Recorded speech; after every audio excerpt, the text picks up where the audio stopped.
Night இங்கேருந்து காரில் கிளம்பி மேலே போனோம். அங்கே போய்ட்டு ஒரு நாள் ஷூட்டிங் முடிச்சுட்டு அங்கேருந்து நைட்டு கிளம்பி இங்கே வரணும். அவ்வளோ பிஸி. அந்த நேரத்தில் இங்கேருந்து போகும்போது சூர்யா வந்து ஜோதிகா கேட்டதா சொல்லு, இது கேட்குறது தான் என் வேலை. உடனே நான் அங்கே போய் madam Surya about you asking, எனக்கு பாதி இங்கிலீஷ் தான் தெரியும். சொல்லி முடிச்சு அவங்க எஸ் தேங்க்யூ அப்படின்வாங்க. மறுபடியும் போகும்போது என்னை பற்றி சொல்லுங்கன்னு நான் கீழே வந்தேப்பா தங்கச்சி ஒன்று கேட்டதுப்பா அப்படின்னு பயங்கர சந்தோஷம் 2 பேருக்கும். இவங்களோட தூது போயிட்டு வந்து என் வேலையை ஆரம்பித்தேன். வேறு அதை விட பெருசாக ஒன்றும் அதில் சாதிக்கிறதுக்கு இல்லை. அப்படி காதல் வளர்த்த ஒரு படம் அது. அதேமாதிரி விஜய் சார் வந்து ரொம்ப அற்புதமாக பழகுவார். அந்த இதில் ஷூட்டிங் வர்ற வரைக்கும் எங்களுக்கு தெரியாது. நம்மளாம் போய் முதல்ல டைலாக்கெல்லாம் கேட்டுக்கிட்டு அப்படி பண்ணிவிட்டு இப்படி பண்ணிவிட்டு என்னமோ அதை ப்ரிப்பேர்லாம் பண்ணிகிட்ருக்கோம்ல. அவர் அதெல்லாம் பண்ண அப்படி சைலண்ட்டாக இருப்பார். வந்து ஸ்பாட்டில் நடித்தார்னா அற்புதமாக நடிச்சுட்டு போயிடுவார். அது எப்படி தான் அவருக்கு வரதா தெரியல. அவர் அந்த பான் கிஃப்ட்டுன்னு நினைக்கிறேன் அவருக்கு. அதே மாதிரி ஆமாம் பான் கிஃப்ட் அவருக்கு. அதே மாதிரி டப்பிங் கூட சரி. எனக்கு தெரிஞ்ச நடிகர்கள் சிவாஜி கணேசன் மட்டும் தான் அப்படி பேசியிருக்காரு. அவர் மட்டும்தான் ஒரு தடவை போட்டுட்டு அப்படி பார்த்தாருன்னு வச்சுங்களேன், போடுறா ரீலன்னுவார். போட்டால் படைப்பாடலாம் போட்டார்னா ஒரே டைம் தான் கரெக்டாக பேசுவார். அது மாதிரி விஜய் அவ்வளோ அற்புதமான ஒரு நடிகர், அற்புதமான கேரக்டர். அதே மாதிரி ஒரு பந்தாலாம் கிடையாது. எங்களோட ஜாலியாக உட்காந்து பேசுவார், சந்தோஷமாக இருப்பார். எந்த இடத்துலையும் நான் ஒரு ஹீரோ நீ காமெடி அப்படிலாம் பழக மாட்டார். ரொம்ப அற்புதமான ஒரு பழக்கம். அது தேவயானி மேடத்தை போய் சொல்லணும்னா ரொம்ப முதல்ல ஜோதிகா தான் போட்டாங்க அந்த கேரக்டரில். அப்புறம் சிம்ரனை போட்டாங்க, எல்லாம் போயிடுச்சு. அப்புறம் தேவயானி தான் நடித்தாங்க. ஏன்னா அவங்களுக்கு ஒரு லக் இருக்குது. அவங்க எந்த படம் நடித்தாலும் சூப்பர் ஹிட். அனைத்து ஊடக நண்பர்களுக்கும் எல்லாருக்கும் என்னோடய மனமார்ந்த நன்றியை முதல்ல தெரிவிச்சுக்கிறேன். ஒரு திரைப்படம் மறுபடியும் ரீலீஸ் ஆகும்போது இவ்வளோ பெரிய ஒரு வரவேற்பு கொடுக்குறது எனக்கு வந்திருக்கு. ரொம்ப சந்தோஷம். ரொம்ப அற்புதமான ஒரு படம் இது. நிறைய விஷயங்கள் இது சொல்கிறதுக்கு இருக்குது. அதில் முதல்ல வந்து ப்ரொடியூசர்ஸுக்கும் அந்த டிஸ்ட்ரிபியூட்டர்ஸுக்கும் முதல்ல வணக்கத்தை தெரிவிச்சுக்கிறேன். கோல்மால் ப்ரொடியூசர் 2 தடவை மொரிஷியஸே போயிருக்கேன். நான் டூர் மாதிரி போயிட்டு வருவோம். நாங்கள் மொரிஷியஸ் எல்லாம் கேட்பாங்க, என்னையா மயிலாப்பூர் போகிற மாதிரி போயிட்டு வரி அப்படின்னு. அந்த மாதிரி அந்த அற்புதமான திரைப்படம் எடுத்தவர் பொன்குமார் தான் இயக்குனர். அது ரொம்ப அற்புதமாக இருந்துச்சு திரைப்படம் பார்க்குறதுக்கு. இவர் சொன்ன மாதிரி ஃப்ரெண்டு அவங்க 2 நான் நினச்சேன் ஃப்ரெண்ட்ஸுன்றாங்க. உண்மையிலே ரொம்ப சந்தோஷமான விஷயம். ஆனால் நண்பர் கணேஷ் பாபு சொன்னதில் சில விஷயங்களை நான் சொல்ல வேண்டியது. சித்திக் சாரை பொறுத்த வரைக்கும் ஒரு டைலாக் கூட வெளி டைலாக் எழுத விட மாட்டார். அவர் ஏதோ அந்த இடத்துல ஸ்பாட்டில் இருக்கும்போது அவர் வடிவேல் சொன்ன சிரிச்சதை பார்த்து சொல்லிட்டாரு. ஆனால் எல்லா டைலாக்குமே சித்திக் சார் ஸ்கிரிப்டில் இருக்கும். ஏன்னா நான் அவரோட டைலாக் ரைட்டராக ஒர்க் பண்ணவேன் பாஸ்கர் ராஸ்கலில். ஒரு டைலாக் கூட அவர் வேறு டைலாக் சொல்ல விட மாட்டார். எந்த டைலாக் வேணான்ட்டுருவார். எனக்கு தெரியும் இது போதும் அப்படின்ட்டுருவார். அதில் ஆணையே பிடுங்கமான டைலாக் வந்து சித்திக் சார் கோகுல்கிருஷ்ணா எழுதின டைலாக் தான். அதில் வந்து வடிவேல் சொன்ன டைலாக்கெல்லாம் கிடையாது. தவறான ஒரு செய்தியாக போச்சு அது. ஏன்னா நான் ஸ்பாட்டில் இருக்கிற அதனால தெரியும். ஒரு டைலாக் கூட அவர் சொல்ல விட மாட்டார். ஒரே ஒரு டைலாக் நான் சொந்தமாக போட்டேன் அந்த படத்தில். பிரமன்ராஜ் சார் கேட்பா, டேய் நேற்று பஸ் ஸ்டாண்டில் என்ன நடந்தது அப்படின்வார். நான் ஒன்று ஆடு நடந்தது மாடு நடந்தது அப்படின்வேன். ஒன்று கட்டு அப்படின்ட்டார் டைரக்டர். என்ன இது டைலாக்கு? அவர் என்ன கேட்குற, நீங்கள் என்ன சொல்கிறீங்க? இல்லை சார் இது ஒரு மாதிரி கல்ட்டு ஜோக்கு சார் அப்படி. அதெல்லாம் வேணான்ட்டா. இல்லை சார் வச்சுக்கலாம் சார் ப்ளீஸ். சரி வச்சு தொலைங்க அப்படின்னு வச்சுட்டு போனார். அந்த ஒரு டைலாக் தான் அந்த டோட்டல் படத்தில் சொந்தமாக ஒரு நடிகர் சொன்ன டைலாக். அது கூட சிம்பு இருக்கார், டிஆருடைய சன்னு, அவர் எங்கே பார்த்தாலும் சொல்கிற டைலாக் தான். சார் எனக்கு ஃப்ரெண்ட்ஸில் ஆணையை பிடுங்கனோட எனக்கு ரொம்ப பிடிச்ச டைலாக்கு ஆடு நடந்தது மாடு நடந்தது அப்படின்னு தான் சொல்லுவார். அந்த மாதிரி சித்திக் சாரை பொறுத்தவரைக்கும் every thing is in paper, every thing is in is mind. ஒன்று கூட வெளியிலேருந்து எடுக்க மாட்டார். அதே மாதிரி கோகுல்கிருஷ்ணாட்ட டைலாக் எழுதிட்டு அதை படிக்க சொல்லுவார். படிக்கும் ஒரு வார்த்தை விட்டோட திருப்பி எழுதி சொல்லிவிடுவார். அதுமாதிரி பாஸ்கர் ராஸ்கல் நான் டைலாக் ரைட்டராக ஒர்க் பண்ணதுனால சொல்கிறேன். எல்லா டைலாக்ஸும் அவர் கண்டிப்பாக பண்ணுவார். அற்புதமான ஒரு திரைப்படம். ஃப்ரெண்ட்ஸ் நேரத்தில் சூர்யா நானும் ரொம்ப ரொம்ப ஜோவியில் பழகிட்டுருப்போம். ரொம்ப சந்தோஷமான விஷயம் என்னென்னா, நான் வந்து உடுமலைப்பேட்டில் ஷூட்டிங் ஃப்ரெண்ட்ஸ் ஷூட்டிங்கு. அப்போ தெனாலி ஷூட்டிங் கொடைக்கானல் மேலே நடக்கும். நைட்டு இங்கேருந்து காரில் கிளம்பி மேலே போனோம். அங்கே போய்ட்டு ஒரு நாள் ஷூட்டிங் முடிச்சுட்டு அங்கேருந்து நைட்டு கிளம்பி இங்கே வரணும். அவ்வளோ பிஸி. அந்த நேரத்தில் இங்கேருந்து போகும்போது சூர்யா வந்து ஜோதிகா கேட்டதா சொல்லு, இது கேட்குறது தான் என் வேலை. உடனே நான் அங்கே போய் madam Surya about you asking, எனக்கு பாதி இங்கிலீஷ் தான் தெரியும். சொல்லி முடிச்சு அவங்க எஸ் தேங்க்யூ அப்படின்வாங்க. மறுபடியும் போகும்போது என்னை பற்றி சொல்லுங்கன்னு நான் கீழே வந்தேப்பா தங்கச்சி ஒன்று கேட்டதுப்பா அப்படின்னு பயங்கர சந்தோஷம் 2 பேருக்கும். இவங்களோட தூது போயிட்டு வந்து என் வேலையை ஆரம்பித்தேன். வேறு அதை விட பெருசாக ஒன்றும் அதில் சாதிக்கிறதுக்கு இல்லை. அப்படி காதல் வளர்த்த ஒரு படம் அது. அந்த படம் மட்டும் இல்லை, அமர்க்களத்தில் அப்படி தான் ஷாலினி அஜித்தை லவ் பண்ணிகிட்ருக்காங்க. எனக்கு தெரியாது. நான் உட்காந்து அட்வைஸ் பண்ணிகிட்ருக்கிறேன் அஜித்துக்கு. அஜித் சினிமாவில் இருக்கிற யாரையும் லவ் பண்ணி கல்யாணம் பண்ணாத, என்ன ஃபேமிலிக்காக லவ் பண்ணி கல்யாணம் பண்ணேன், புரியுதா? ஏன்னா சினிமா அப்படி இப்படின்னு அப்படியே அதை வந்து சரண் சார் டைரக்டர் அவர் இதில் பார்க்குறாரு மானிட்டரில், என்ன இவன் சீரியஸாக பேசிகிட்டு இருக்கிறான், வாங்க அப்படின்னு கூப்பிட்டாரு. என்ன பண்ணுறீங்க? இல்லைப்பா அஜித்துக்கு நான் சில அட்வைஸ் எல்லாம் கொடுக்குறேன். என்ன அட்வைஸ்? இல்லை இந்த மாதிரி சினிமாவில் இருக்கிறவங்க யாரையும் லவ் பண்ண வேணாம் அப்படி. இல்லை பாவி, ஷாலினி லவ் பண்ணுறாங்க, அடுத்த மாதம் கல்யாணம், உனக்கு படம் வேணுமா வேணாமா இதோட போடு மிரட்டினார். அதோட வாயை முன்னவன் தான், நான் பேசவே இல்லை அதுக்கப்புறம். அதனால் ஒரு அற்புதமான திரைப்படம். ஃப்ரெண்ட்ஸ் படத்தை பொறுத்த வரைக்கும் ஒவ்வொரு விஷயமும் ரசித்து ரசித்து பண்ணார் டைரக்டர். அவர் வந்து ஒரு கிரேட் ஹியூமரிஸ்ட். அவர் வந்து எப்படி சொல்கிறதுன்னு தெரியாது. அப்படி ஒரு டைரக்டர் இழந்தது எங்களுக்கெல்லாம் மாபெரும் இழப்பு. ஒரு டைரக்டர் இல்லாமல் ஒரு கேரக்டர் கிரியேட்டே பண்ண முடியும். நேசமணி கேரக்டர் அவர் தான் கிரியேட் பண்ணார். அது வந்து ஜெகதி பண்ணியிருப்பார் அதில். அதே மாதிரி இளையராஜா வந்து படம் பார்த்துட்டு சொன்னார், சூர்யா பண்ணார், விஜய் பண்ணார், ஓகே, ஆனால் அந்த கேரக்டர் ரமேஷ் கண்ணா செலக்ட் பண்ணிங்க பாருங்கள், அதுதான் கரெக்டுன்னாரு.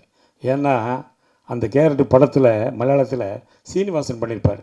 Is a director, actor, writer. அதனால் நானும் டைரக்டர் ஆக்டரேனால அது ரொம்ப அவர் பிடிச்சி போச்சு. அதனால் அவர் சொன்னார், நீ கரெக்டான ஆளை செலக்ட் பண்ணிங்கன்னு. அந்த மாதிரி நிறைய விஷயங்கள் வந்து அதில் ஃப்ரெண்ட்ஸில் நமக்கு பாதிச்சு. இப்போ பாருங்கள் 23 வருஷம் கழித்து மறுபடியும் அந்த படம் ரிலீஸ் ஆகுது, ஒரு பெரிய ப்ரெஸ் மீட்டு எல்லாம் வைக்கிறோம்னா அது ஒரு நமக்கு ஒரு காட்ஸ் கிஃப்ட் தான் இல்லையா? யோசிச்சு பாருங்கள். நிறைய பேர் வருந்தாலும் சொன்னாங்க, நான் ஸ்கூலில் படிக்கும்போது பார்த்தேன். இப்போ தான் தெரியும் நிறைய பேர் ஸ்கூலில் படிச்சிருக்காங்க. அந்த விஷயம் எனக்கு இப்போ தான் வெளியில் லீக் ஆகுது. ஏன்னா எல்லாம் சின்ன பசங்க பார்த்து பூரா இல்லை நம்மளை பார்க்கும்போது அப்படி பெருசாக பார்க்குறாங்க. இவர் என்ன இப்படியா இருக்கிறாரு, இன்னும் அவர் வயசாக மாட்டேங்குது, கிண்டல் பண்ணிட்டு போகிறாங்க பசங்க. நான் இந்த மாதிரி சட்டையை போட்டால் வீட்டில் திட்டுறாங்க, சார் வயசாகிடுச்சு இல்லை இன்னும் என்ன இந்த மாதிரி சட்டையை போடுற, இல்லைம்மா ஒரு கிளாமருக்கு போடுறேன் அப்படின்னு. அதனால் நல்ல ஒரு படம், திரைப்படம் என்றைக்குமே இருக்குது. அந்த காலத்தில் நாங்கள் சினிமாவுக்கு வர்ற காலத்தில் என்னை கேட்பாங்க, உங்களுக்கு பிடிச்ச காமெடி படம் என்னான்னு. காதலுக்கு நேரமில்லை, ஊட்டி வர உறவுன்னு சொல்லுவோம். அந்த 2 படம் தான் இப்பவும் பார்த்தாலும் எவ்வளோ வேணால் சிரிக்கலாம். அது மாதிரி இப்போது சிரிப்பதற்கான ஒரு படம்னு பார்த்தா ஃப்ரெண்ட்ஸ் தான். இப்போ நான் ஷூட்டிங்லாம் போகும்போது எங்கன்னா வெளில அவுட்டோர் போகும்போது கேட்பாங்க, என்ன சார் ஒரு காமெடி படம் பண்ண மாட்டேன்றீங்களே சார், சிரித்து ரொம்ப நாளாச்சு சார், தியேட்டருக்கு வந்தால் அப்படியே சார் உயிர் எடுக்கிறீங்க. நான் சொன்னேன், அப்படி தான்ப்பா ஆகிப்போச்சு, மாறி போச்சு. ஏன் சார் நீங்கள் டைரக்ட் பண்ணக்கூடாதான்?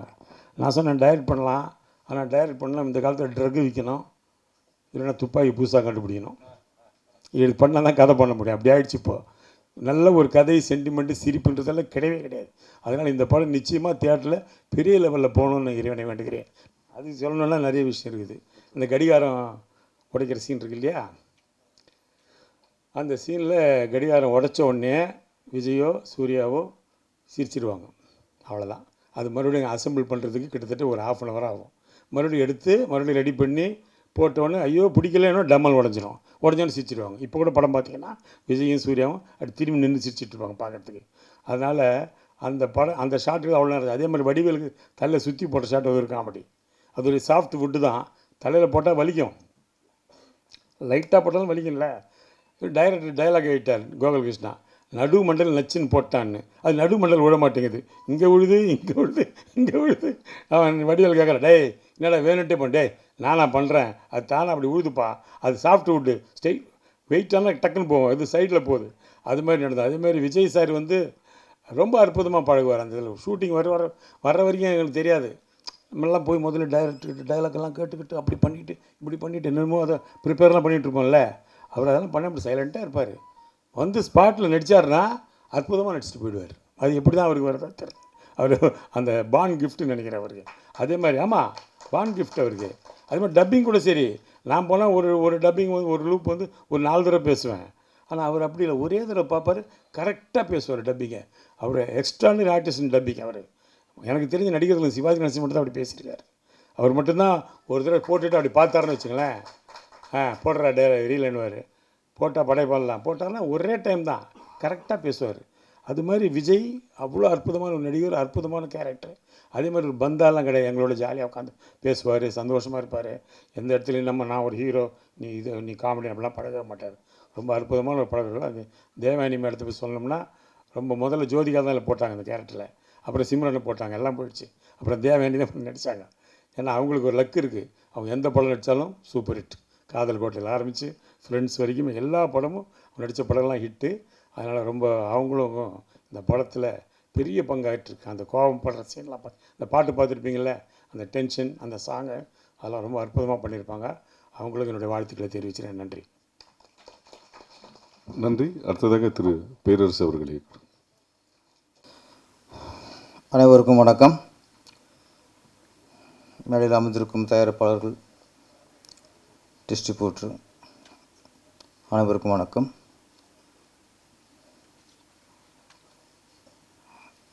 நடிகர் சூர்யா சார்பாக வந்திருக்கும் ரசிமன்றத்தை சேர்ந்த ஆரியராஜா அவர்களுக்கும், தளபதி விஜய் சார்பாக வந்திருக்கும் விஜய் ரசிமன்றத்தை சார்ந்த ஈசிஆர் சரவணன் அவர்களுக்கும், நடிகர் ரமேஷ் கண்ணா சார்பாக வந்திருக்கும் ரமேஷ் கண்ணா அவர்களுக்கும், நம்ம சார்பாக யாரும் வர மாட்டாங்க, நம்ம தான் வரணும். ஆனால் ரமேஷ் கண்ணா சாரை பற்றி நிறைய ரகசியங்கள் பற்றி எனக்கு தெரியுது. நடிக்க போன இடத்துல நடிக்காமல் மற்றவெல்லாம் பார்த்துருக்காரு. சூர்யாவுடைய லவ்வுக்கு ஹெல்ப் பண்ணியிருக்கிறாரு. அதாவது என்ன மச்சான், தெய்வ மாமான்னு கூப்பிடணும், தெய்வ மச்சான். ஓ அப்படி. சூர்யா சாரோட காதலுக்கு கொஞ்சம் பக்கவலமாக இருந்திருக்கிறாரு. அஜித் என்ன பார்க்க மாட்டார் உங்களுக்கு? அவருக்கு எகேஸ்ட் வந்திருக்கீங்க, அந்த லவ்வை கட் பண்ண பார்த்துருக்கீங்க. நல்ல சரவண் சார் வந்து காப்பாற்றிட்டார். அதனால தான் சூர்யா சார் உங்களை ஃப்ரெண்ட்ஸ்னு தூக்கி கூட போட்டுக்க நினைக்கிறேன். சூர்யா சார் விஜய் சார் நடித்த படம் ஃபஸ்ட்டு நேருக்கு நேர். ஆனால் அதில் ஃபுல்லாக எதிர்புறமாக இருப்பாங்க. கடைசி வரைக்கும் ரெண்டு பேருக்கும் மோதல் தான், எளிமையாகவே இருப்பாங்க. ஃப்ரெண்ட்ஸில் நல்ல ஒரு நண்பர்கள், இணைபிரியா நண்பர்கள். ஃப்ரெண்ட்ஸ் வந்து நீங்கள் சொன்னீங்க ஸ்கூல் படிக்கும்போது பார்த்தேன்ட்டு. நான் காலேஜ் படிக்கும்போது பார்த்தேன். எதுக்கு சொன்னால், நான் காலேஜ் படித்தேன்னு தெரியணும்ல. அதுக்காக நம்ம படித்தாலும் ஒத்துக்க மாட்டாங்க, இந்த மாதிரி நேரத்தில் பதிவு பண்ணிக்கிறோம். காலேஜ் ஒரு ஃபஸ்ட் இயர் தான், அப்போ விரட்டி விட்டாங்க.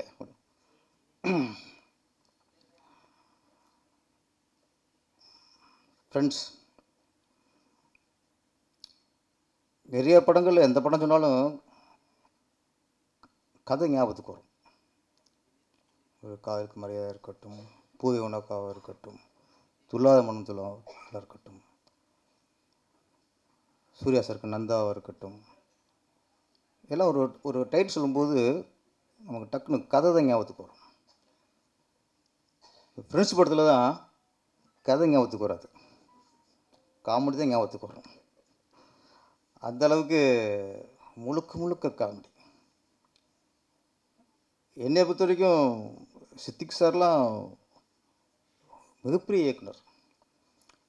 நம்ம ஆக்ஷன் படம் எடுத்து ஈஸியாக எடுத்துடலாம், ஒரு லவ் ஸ்டோரி ஈஸியாக எடுத்துடலாம், முழுக்க முழுக்க சென்டிமெண்ட் எடுத்து மக்கள்லாம் அழ வச்சிடலாம். அதெல்லாம் ஒரு டேரக்டர் ஈஸியாக பண்ணிடலாம். இந்த காமெடி எடுக்கிறதுக்குள்ள அது ரொம்ப கஷ்டம் சார். ஏன்னா அதில் ரொம்ப டைமிங் முக்கியம். காமெடியில் மட்டும் ஒருத்தர் ஒன்று சொல்லிவிட்டு அடுத்த டைலாக் கொஞ்சம் லேக்கனாலும் காமெடி போயிடும். ஆனால் சில சீன் வேறு, ஒரு லவ் சீனோ சென்டிமெண்ட் சீனோ, இந்த மாதிரி சீனில் யாராவது லேக்கு விட்டால் கூட அதில் எடிட்டு கட் பண்ணிடுவார், அந்த லேக்கு தூக்கிடுவாங்க. காமெடியில் பண்ணவே முடியாது. நீங்கள் 5-6 ஆர்டிஸ்ட் ஒன்றா பண்ணும்போது அதில் என்ன இருக்கோ அப்படி தான், அதையும் கட் பண்ணலாம் பண்ணால் அதுவும் உள்ளதும் கெட்டு போகும். ஃப்ரெண்ட்ஸ் படத்தில் எல்லா காமெடியும் டைமிங், ஒரு 5-6 ஆர்டிஸ்ட் இருப்பாங்க. இதில் இடம் ராதாரவி சார் வேறு. முதல்ல ராதாரவி மிகப்பெரிய வில்லனை வில்லன் நடிச்சிருப்பார். அவர் அளவுக்கு போது உங்களுக்கு சிரிப்பு தான் வரும். ஆமாம், அவர் அதில் காமெடி ஆகிட்டாங்க. ஒரு பெரிய செட்டப். அதாவது டைமிங் அப்படி இருக்கு, டைமிங் வந்து அப்படி இருக்காங்க ஓணும். சொன்ன மாதிரி இதில் ஹீரோ இது வந்து சிலங்க யார் ஹீரோன்னு தெரியாது. விஜய் சார் ஹீரோவா, சூர்யா சார் ஹீரோவா, ரமேஷ் கண்ணா ஹீரோவா, வடிவேலு ஹீரோவா, ஏன்னா ஒவ்வொரு இடத்துக்கும் ஒவ்வொருத்தர் ஸ்கோர் பண்ணிட்டே இருப்பாங்க. இதில் வந்து அதான் இந்த மலையாள இயக்குனரில் ஒரு விஷயம் ரமேஷ் கண்ணா சார் உண்மை, அவங்க ரொம்ப தெளிவாக இருப்பாங்க சார். அவங்க ஸ்கிரிப்டுக்கு அந்த அந்த சீனில் யார் என்ன பேசணும், அந்த சீன் ஃபுல்லாக ஹீரோ பேசாமல் இருக்கணுமா, பேசாமல் வச்சுருவாங்க. ஹீரோ என்ன கேட்டாலும் உட்காந்துருவாங்க. அந்த ஸ்கிரிப்டுக்கு என்ன கேட்குதோ அதை எடுத்து கொடுக்குறது தான் மலையாள இயக்குனரோட டேஸ்ட். நான் ஒர்க் பண்ணியிருக்கேன். நிறம்ட்டு இங்கே பிரியாத வர வேண்டும் படம் வந்துச்சுல, ஃபஸ்ட்டு மலையாளத்தில் வந்துச்சு நிறம்ட்டு, பெரிய ஹிட்டு.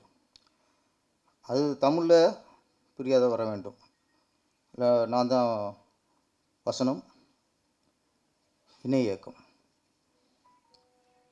நம்ம இங்கே ஒர்க் பண்ணும்போதெல்லாம் நான் ராமநாஸ்டர் ஒர்க் பண்ணியிருக்கேன், என்கே வசனா சார் ஒர்க் பண்ணியிருக்கேன், தரணி சார் ஒர்க் பண்ணியிருக்கேன், வல்லரசு பண்ண மகாராஜன் சார் ஒர்க் பண்ணியிருக்கேன். இது எல்லாமே நம்ம அஸ்டன்ட் வேலையை தவிர இல்லை, அதையும் பார்த்துட்டு அது இந்த டைலாக் கொடுக்க சொல்கிறது, இந்த சீன் இப்படி வைக்கலான்னு சொல்கிறது, இதெல்லாம் சொல்லிட்டே இருப்போம். இந்த பழக்கத்தோசில் அங்கே சொல்லுவோம்ல, ரியாக்ஷனே இருக்காது. அவங்க என்ன ஸ்கிரிப்டில் இருக்கோ அதை அவங்க எடுப்பாங்க. இன்னொன்று, அவங்க மலையாளத்தில் எடுத்துகிட்டு தமிழ் எடுக்கும்போது ப்ராப்பர்ட்டி வேறு. இந்த ப்ராப்பர்ட்டி முதற்கொண்டு அங்கே அந்த சீனில் என்ன இருந்துச்சோ, அந்த செவத்தில் என்ன படம் மாட்டி இருந்துச்சோ அதே மாதிரி இங்கேயும் இருக்கணும். அவ்வளோ கவனமாக பண்ணுவாங்க. அதில் சித்திக் சார் காமெடி போர்ஷன் இந்த படத்து ஃப்ரெண்ட்ஸில் வந்து முக்கியம் காமெடி தான். இந்த நேசமணி அப்படிங்கிறது ட்ரெண்டாக ஆகிப்போச்சு. ஒரு 2 வருஷம் இருக்குமா ட்ரெண்டிங் வந்து எங்கே பார்த்தாலும் நேசமணி நேசமணி நேசமணி, அந்த அளவுக்கு இன்றைக்கி அந்த ட்ரெண்டிங்கில் உள்ள படம். தேவானி மேடம் ராசியான ஆர்டிஸ்ட். அப்புறம் எனக்கு சூர்யா அவங்க ஒரு ஃபேர் இருக்காங்கல்ல, நான் எங்கேயோ பார்த்த மாதிரிக்கே நினச்சிட்ருக்கேன். அப்புறம் தான் தெரிஞ்சு கொஞ்சம் ஷாக்காச்சு, அவங்களா அவங்க அப்படின்ட்டு. விஜயலட்சுமி மேடம், ஆமாம், எனக்கு டக்குன்னு அவங்களும் சினிமாவில் வர அண்ணன் அவர் ஒரு ஞாபகத்துக்கு வர்றாரு.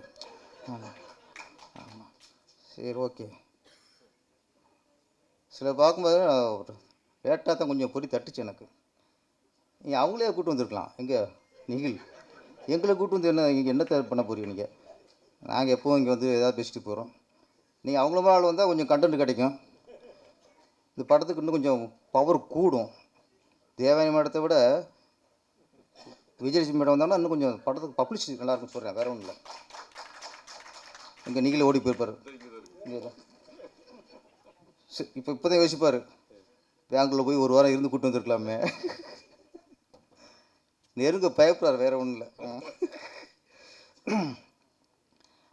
விஜய் சார் வந்து நான் வந்து திருப்பாச்சி மூப்பட்ட நேரத்தில் அவர் பெரிய ஆக்ஷன் வர மாட்டார். இப்போ அதுக்கு முன்னாடி திருமலை வந்துருச்சு, கில்லி வந்துருச்சு, பெரிய ஆக்ஷன் ஹீரோ மாறிட்டார். நான் ஃபஸ்ட்டு கதை சொல்லும்போது அந்த ஆடு வெட்டுற சீன் இருக்குல்ல, மாலையை போட்டு தண்ணியில் ஊற்றுவாங்கல்ல, அந்த சீனை பற்றி நான் ஃபஸ்ட்டு கதை சொல்லும்போது அந்த அவர் கட்டி வச்சு மாலையை போட்டு தண்ணி ஊற்றுறது விஜய் சார் இல்லை, பெஞ்சமின் தான். நான் காமெடியன், அவரை கட்டி வச்சு இது மாலையை போட்டு தண்ணியை ஊற்றி என்னென்னலாம் பண்ணலாம். ஃபஸ்ட்டு சொல்லி கதை ஓகே ஆயிடுச்சு. அப்புறம் திருப்பி ஃபுல்லாக ரெடி பண்ணிட்டு செகண்ட் டைம் ஷூட்டிங் போகிறதுக்கு முன்னாடி திருப்பி ஒரு கதை சொல்லிடுவோம் அப்படின்னு திரும்ப கதை சொல்கிறேன். அப்பவும் இந்த பஞ்சம் முன்ன வச்சுன்னு சொல்லிட்டேன். கதை ஃபுல்லாக கேட்டார், ஓகே விட்டார். நீங்கள் சொன்ன மாதிரியே எடுத்துட்டிங்கன்னா படம் ஹிட்டு அப்படின்னார். ஒரு இக்கு வைப்பாங்கள்ல, கதை நல்லா இருக்குன்னு சொல்ல, கதை நல்லா இருக்குது, நீங்கள் சொன்ன மாதிரி எடுத்துகிட்டு ஹிட்டு. அப்புறம் ஒரு சின்ன அப்படியே தயக்கத்தோடு கேட்டார், சின்ன செக்ஷன், என்ன சார் அப்படின்னேன். அந்த ஆடு வெட்டுற சீனில் பெஞ்சமினுக்கு பதிலாக அப்போ பெஞ்சமின் அந்த காமெடினுக்கு பதிலாக அதை நானே பண்ணிடலாமா அப்படின்னாரு. எனக்கு ஃபஸ்ட்டு ஒரு இது இருந்துச்சு, பெரிய ஆக்ஷன் ஹீரோ காமெடி ஒன்றும்போது மக்கள் ரசிப்பாங்க. சரி இவர் பெரிய இப்போ ஆக்ஷன் ஹீரோவாக இருக்கார், மாஸாக இருக்கார், இப்போ போய் கழுத்தில் மாலையை போட்டு தண்ணியை ஊற்றி 6 ரூபா விட்டுருது, அவர் ஒத்துக்குவாரா ஃபஸ்ட்டு அப்படிங்கிற தயக்கத்தில் பண்ணியிருந்தேன். இவர் கேட்டவங்க எனக்கும் ஹாப்பியாக போச்சு. ஓகே சார் இங்கே நல்லா இருக்கும் சார் அப்படின்ட்டு திருப்பி அது மட்டும்தான். அப்புறம் பெஞ்சமினை பின்னாடி நிற்க வச்சுட்டு இவரை கட்டி வச்சு மஞ்சத்தெல்லாம் ஊற்றணும். ஆத்தா சம்மதம் சொல்லுதாத்தா அப்படின்னு. அதனால் ஒரு பெருசாக ஒரு ஒர்க் அவுட் ஆச்சு. ஏன்னா ஒரு விஜய் சார் நம்ம இன்றைக்கி பெரிய ஒரு கமர்ஷியல் ஹீரோவாக பார்க்குறோம். ஆனால் அவருக்குள்ளே நிறைய காமெடி சென்ஸ் ரொம்ப ஜாஸ்தி அவர்கிட்ட. அதனால் என்னோடய திருப்பாச்சியும் இருக்கட்டும், சிவகாசியாக இருக்கட்டும், ஃபஸ்ட் ஹாஃப் ஃபுல்லாக ஹியூமராக தான் கொண்டு போயிருப்போம். செகண்ட் ஹாஃப் தான் ஆக்ஷன்லாம் தான் சென்டிமெண்ட்லாம் இருக்கும். அவர் விஜய் சார் வந்து ரொம்ப காமெடியில் பண்ணக்கூடியவர். அதே மாதிரி சூர்யா சார் ஒரு ஹீரோவுக்குள்ளே அந்த காமெடி சென்ஸு இருந்தாலே அவங்க எப்போ நிரந்தர ஹீரோ ஆயிடுவாங்க, லாங் டைம் ட்ராவல் ஆக முடியும். சும்மா முறைச்சிக்கிட்டு சும்மா அடிச்சுக்கிட்டு லவ் பண்ணிட்டு மட்டும் இருந்தால் அது ஒரு சீசன் அப்படியே முடிச்சு போகும். சூர்யா சார் எங்கன்னா பிதாமகன் கலைக்கிருப்பார். அந்த சுறுசுறுப்பு, அந்த அந்த டைலாக் டெலிவரி, அந்த சாங்கில் சிமுனனோட அந்த டான்ஸு, அப்போ சூர்யா சாருக்குள்ளே இவ்வளோ ஒரு ஹியூமர் இருக்கா, நகைச்சுவாக பண்ண முடியுமாங்கிற இது பிதாமகனில் அவர் நிரூபிச்சிட்டார். அதே மாதிரி முன்னாடி ரஜினி சார் பில்லா காலி ஜானி விரைச்சிட்டே இருப்பார். அது தில்லு முன்னு ஒரு படம் பாரதி சார், அதில் ஃபஸ்ட்டு நகைச்சுவை பண்ணார். அப்புறம் தம்பிக்கு இந்த ஊர், இந்த பாம்பு சீன்,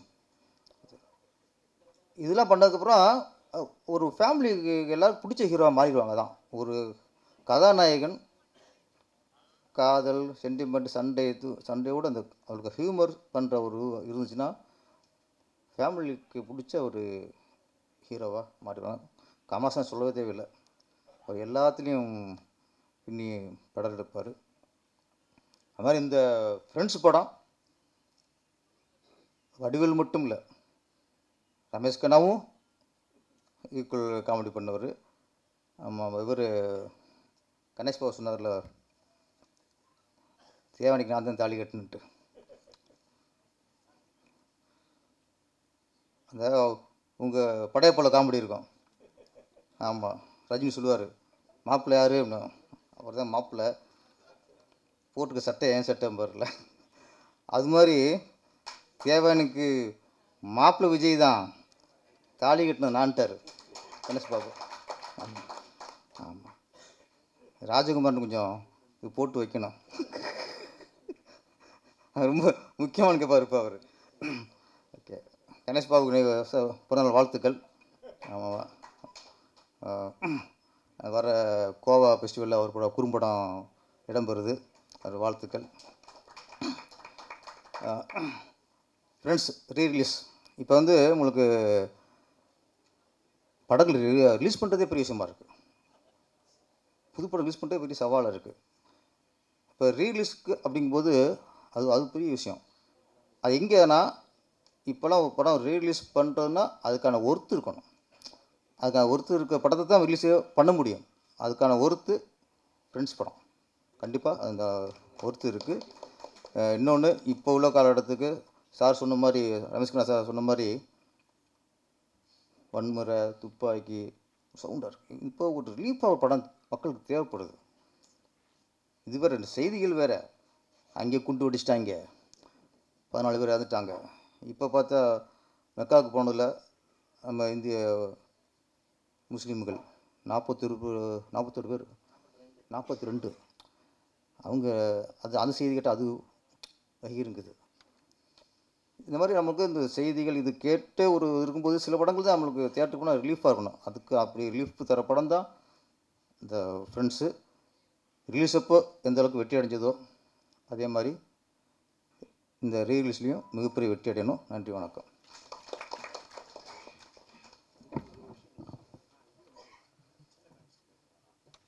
சொல்லணும்னு நினச்சேன், மறந்துட்டேன். இந்த படத்துக்கு வந்து அப்பச்சன் ப்ரொடியூசர் ரொம்ப சாஃப்ட் நேச்சர், எந்த விதமான பிரச்சனையும் இருக்கிறது. சித்திக் சார் படம் எடுத்துனே இருப்பார், நம்ம அப்பச்சன் சார் என்ன சார் இவ்வளோ நாள் எடுக்கிறாரு, நீங்கள் ஒன்று அது எடுக்க நல்லதானே, படம் நல்லதானே அப்படி சொல்லிட்டு இருப்பார். அவருக்கு ரொம்ப தேங்க்ஸ் சொல்லணும். அதோட முக்கியமாக இதில் வந்து எக்ஸிக்யூட்டிவ் ப்ரொடியூசர் மாதிரி ஒர்க் பண்ணவங்க சரிதா மேடம். சரிதா மேடம் டோட்டலாக எல்லாரையும் கண்ட்ரோல் பண்ணுறது அவங்க தான். ஆர்டிஸ்ட் டேட் வாங்குறதாகட்டும், ஃபிக்ஸ் பண்ணுறதாகட்டும், எதாவது பிரச்சனைனா சால்வ் பண்ணுறதாகட்டும், எல்லாமே இந்த படம் முழுமை அடைகிறதுக்கு காரணம் சரிதா மேடம். அவங்களுக்கு என்னோட தேங்க்ஸ் தெரிவிக்கிறேன். ஏன்னா அவங்க தான் என்னை கூப்பிட்டு இந்த படத்தில் நடிக்கிறதுக்காக கம்பல் பண்ணவங்களும் அவங்க தான். சரி ஓகே அப்படி சொல்லி அவங்கள ஃபிக்ஸ் பண்ணவங்க அவங்க தான். அதனால் சரிதா மேடத்துக்கு எனக்கு ஸ்பெஷல் தேங்க்ஸ்.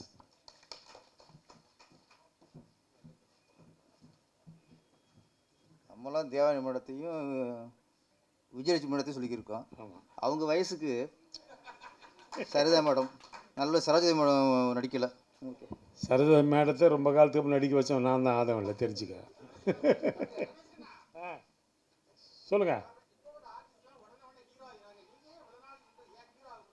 ஹீரோனா நான் வெளியே அனுப்பிச்சிடுவாங்க 2 படத்தோட. காமெடியில் நிறைய படம் நடிக்கலாம், ஏன் கெடுக்குறீங்க அதை? நல்லா இருக்கிறது பிடிக்கலையா உங்களுக்கு? பையன் என்ன ஏன்னா இப்படி பண்ணுறீங்க?